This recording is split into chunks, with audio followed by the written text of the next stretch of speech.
अच्छा जी, जो तीसरा इसमें पार्ट है ना, इसमें ये बात करना मकसद है कि, बल्कि मैं पहले ये स्लाइड्स ओपन कर लूँ,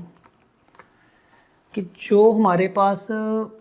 इन्यूमरेशन के वाले ऑब्जेक्ट होते हैं, एक तो वो डेटा है ना जो हमने फॉर एग्जांपल अपने डिफरेंट जो कांस्टेंट्स हैं उसका नाम रख दिया है, जैसे गेम के स्टेटस थे, वॉन, लॉस्ट वगैरह, और एक उसकी ऑर्डिनल वैल्यू है जो बाय डिफ़ॉल्ट उसके अंदर स्टोर हुई होती है। हम इन दो चीज़ों के अलावा अगर कोई मज़ीद डेटा उसके अंदर ऐड करना चाहते हैं तो वो भी ऐड कर सकते हैं, ठीक है। यानी कि आप यूँ कह लें कि हम अपने इन्यूमरेशन के अंदर अपनी मर्ज़ी के वेरिएबल्स मज़ीद डिफ़ाइन कर सकते हैं और डिफरेंट मेथड्स भी डिफ़ाइन कर सकते हैं। ये ऐसी ज़रूरत कब पड़ती है,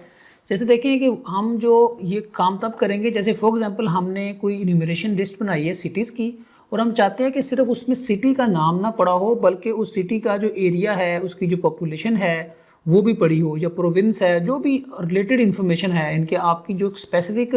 वैल्यू है सिटी की, उससे एसोसिएटेड इन्फॉर्मेशन भी आप उसमें जो है वो प्लेस कर सकते हैं। इसी तरह अगर मंथ्स हैं तो मंथ्स के अंदर आप ये भी सेव कर सकते हैं कि फॉर एग्जांपल हर मंथ के डेज़ कितने हैं। अगर प्लैनेट्स हैं तो उन हर प्लैनेट की फॉर एग्जांपल लिस्ट है, तो आप उस लिस्ट के अंदर जो है ये सेव कर सकते हैं कि उसका डिस्टेंस अर्थ से कितना है, उसके ऊपर मास कैसे कैलकुलेट करेंगे, एंड सो ऑन। तो हम ऐसा करते हैं कि एक बेसिक सा मैं न्यूमरेशन और डिफाइन कर लेता हूँ, और ताकि ये थोड़ा सा अंदाज़ा हो कि अगर हमने मतलब जो उसकी ऑर्डिनल वैल्यू और नेम है उसके अलावा अगर एक दो इन्फॉर्मेशन मज़ीद ऐड करनी हो तो कैसे करेंगे। तो इसमें पहले एग्जांपल ही ले लेते हैं, जैसे फॉर एग्जांपल सिटीज़ है,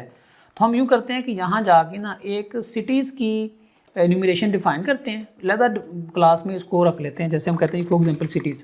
और सारे सिटीज़ लेने की बजाय हम कोई 3-4 सिटीज़ ले लेते हैं ताकि हमारा जो कोड है वो इतना लेंथी में ना लिखना पड़े। तो हम कहते हैं फॉर एग्जांपल एक वैल्यू लाहौर है और एक कराची है, और लेट से हम कहते हैं एक वैल्यू हमने इस्लामाबाद दे लेते हैं, ठीक है। तो ये हमारी वैल्यूज़ हैं। ये जो मैंने सेमीकोलन लगाया है, अगर तो आपने सिर्फ लिस्ट लगानी है तो फिर तो इस सेमीकोलन की ज़रूरत नहीं है, लेकिन अगर आपने इसके बाद कोई मज़ीद इन्फॉर्मेशन भी सेव करनी है तो यहाँ पर सेमीकोलन लगा के आप बाकी वेरिएबल ले लें। फॉर एग्जांपल मैं कहता हूँ कि मैंने जो है वो स्टोर करनी है इनकी पॉपुलेशन और एरिया, तो मैं यहाँ पे क्या करूँगा, मैं यहाँ पे प्राइवेट वेरिएबल ले लूँगा कि भाई इसकी पॉपुलेशन कितनी है। लेट्स से कि डबल वेरिएबल में हम उसकी पॉपुलेशन स्टोर कर देते हैं, और एक और ले लेते हैं फॉर एग्जांपल प्राइवेट वेरिएबल, और उसमें हम कह देते हैं कि इसका जो है वो एरिया कितने स्क्वायर किलोमीटर है। अब ज़ाहिर है इन दो एट्रीब्यूट्स को हमने इनिशियलाइज भी तो करना है ना, ठीक है। तो उसका तरीका ये है कि हम यहाँ पर एक कंस्ट्रक्टर बना लेंगे और उस कंस्ट्रक्टर में ये दोनों वैल्यूज़ को रिसीव कर लेंगे। तो हम वो कैसे करेंगे, यहाँ पे लिखेंगे प्राइवेट और सिटीज़, यहाँ पे कंस्ट्रक्टर में आप रिसीव कर लेंगे फॉर एग्जांपल जो आपकी डबल फॉर एग्जांपल जो पॉपुलेशन है, और इसी तरह जो डबल आपका जो एरिया है, और इन दोनों चीज़ों को यहाँ पे इनिशियलाइज कर दें। फॉर एग्जांपल जो पॉपुलेशन है उसको कह दें, इसको क्या हो गया है, अच्छा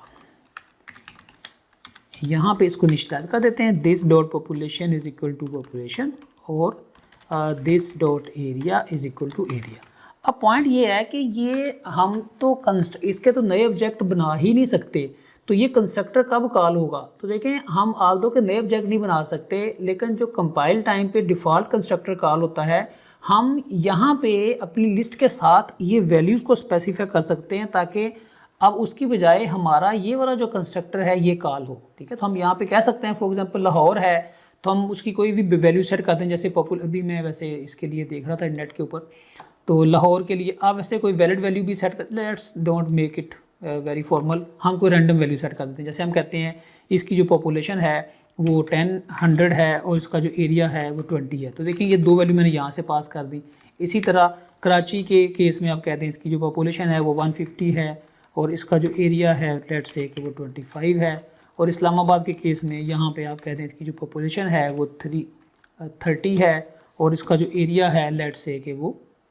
कोई भी अज्यूम कर लें 5 है, ठीक है। कोई भी यूनिट आप अज्यूम करके यहाँ पे डेटा फिल कर सकते हैं। तो अब ये जो मैंने डेटा पास किया है ये इस कंस्ट्रक्टर में आएगा और यहाँ से हमारे इंस्टेंस वेरिएबल में जो है ये सेव हो जाएगा। ये जो प्राइवेट है, चूँकि जो हमारी इन्यूमरेशन है उसका कंस्ट्रक्टर जो है वो होता ही प्राइवेट है, तो आप ये ना भी लिखें तो कोई प्रॉब्लम नहीं है, ये वैलिड कंस्ट्रक्टर है। अब दूसरी बात ये रह गई कि भाई ये जो हमने डिफ़ाइन की हैं वैल्यूज़, अगर हमने इसको रीड करना हो तो वो कैसे करेंगे, क्योंकि हमने तो इनको प्राइवेट कर दिया है ना, तो मॉडिफाई तो हमने करने की इजाज़त नहीं देनी, क्योंकि वो तो एक ही दफ़ा सेट करनी है। वो हमने ऑब्जेक्ट जब लिस्ट डिफ़ाइन किया वहीं पे इसकी वैल्यू जो है वो अब सेट हो जाएगी और वो वैल्यू ज़ाहिर है बाद में हम चेंज नहीं करना चाहेंगे। लेकिन गेट तो करना चाहेंगे, तो हम यहाँ पे यूँ करते हैं कि इंसर्ट कर लेते हैं डिफरेंट गेटर्स, ठीक है, यानी कि दोनों एट्रीब्यूट के लिए गेटर मेथड बना लेते हैं और सेटर को जो है वो स्किप कर देते हैं। तो इस तरीके से हम देखें अपनी मर्जी के 2 फील्ड ऐड कर लिए हैं और डिफरेंट मेथड्स भी ऐड कर लिए हैं और कंस्ट्रक्टर के जरिए उनको इनिशियलाइज भी कर लिया है। तो जहाँ तक इसको यूज़ करने की बात है, यहाँ पे कोई भी जो क्लास है, जैसे हम ये किसी भी जगह पे कोड लिख लेते हैं, जैसे लेट्स से कि एग्जाम्पल 1 ये सोल्यूशन इसकी बात करते हैं, यहीं पे ये हमारा चूँकि पहले एक स्टैटिक मेन मेथड हमने लिखा हुआ है, यहीं पे ले लेते हैं। हम कहते हैं फॉर एग्जांपल जो हमारे पास ये जो कोड है ना,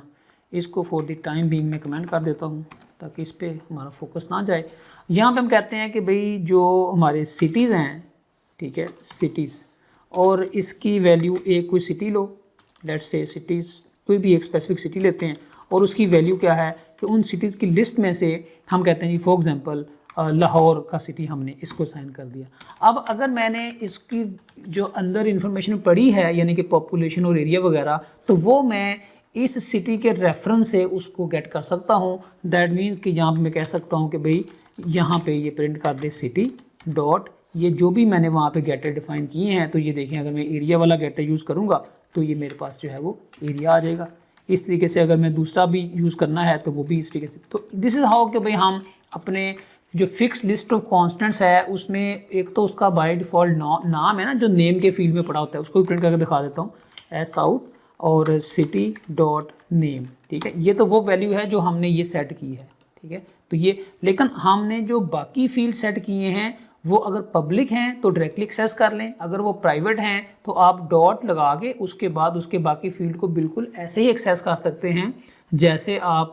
यानी कि बाकी एक नॉर्मल ऑब्जेक्ट्स के केस में जब वो पहले करते रहे हैं। तो इसी की एक एग्जांपल जो है, जो बुक आप लोग फॉलो कर रहे हैं डिटेल की, उसमें भी बड़ी एक अच्छी एग्जांपल दी है, वो प्लैनेट्स की एग्जांपल है। तो उसमें मज़ीद 2-3 चीज़ें भी आ जाती हैं, जैसे ये देखें उसने प्लैनेट की लिस्ट में ये डिफरेंट प्लैनेट्स के नाम रख दिए हैं और हर एक प्लैनेट का जो भी मास है और उसका जो रेडियस है वो पास कर दिया है, और उसकी बेस पे सर्विस ग्रेविटी नाम का उसने एक वेरिएबल लिया हुआ था इंस्टेंस लेवल के ऊपर, उसको इनिशियलाइज कर दिया जिसका फार्मूला यहाँ लिख दिया। अब बाद में जो है अगर कोई भी किसी भी प्लैनेट का मास चाहिए तो वो आप डॉट मास कॉल करेंगे, डॉट रेडियस कॉल करेंगे, सरफेस ग्रेविटी चाहिए तो डॉट सर्फेस ग्रेविटी कॉल करेंगे। तो ये सारी इन्फॉर्मेशन, मतलब कंसेप्ट वही है, बस उसने 2 डाटा एलिमेंट जो है वो रिसीव कर लिए हैं और एक जो फील्ड है वो उन दोनों से ड्राइव करके जो है वो उसको इनिशियलाइज कर लिया। तो बाद में उसने इसको यूज़ करके बताया कि जैसे फॉर एग्जांपल अगर आपको कमांड लाइन आर्गूमेंट में किसी चीज़ का वेट आ रहा हो ज़मीन पे, उसका फॉर एग्जांपल वेट कितना है, और आप देखना चाहते हैं कि बाकी सारे प्लैनेट्स पे वेट कितना होगा,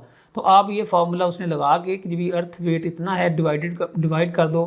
कि अर्थ की सरफेस ग्रेविटी कितनी है, तो वो उसका मास निकल आएगा। और मास जो है उसको बाद में क्या करेंगे, आप सर्फेस ग्रेविटी को मास पास करते जाएंगे हर एक प्लैनेट की, तो वो आपको उस प्लैनेट के ऊपर उस सब्जेक्ट का जो वेट है वो मतलब ये चीज़ें वही यूज़ की हुई हैं,